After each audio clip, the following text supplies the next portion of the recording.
Hello বন্ধুরা, দেখো আমরা এখানে চলে এসেছি ভুবনেশ্বর মন্দির দেখতে। ভোর ভোর আমরা তো ট্যুরের বাসে এসেছি মন্দির দেখতে। তো আমরা এখনো পুরী যাব। পুরীতে গিয়ে পুরীর ঠাকুর জগন্নাথ মন্দির দর্শন করাবো। এই যে এখানে ঠাকুর দেখানো এলাও নেই, নাহলে তোমাদের ঠাকুর দেখিয়ে দিতাম।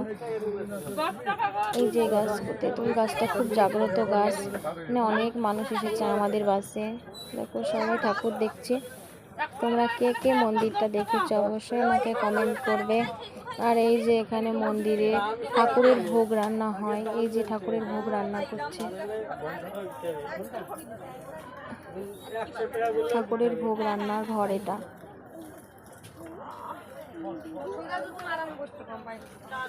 বেলা 10টা-11টার সময় ঠাকুরের ভোগ পাওয়া যায়।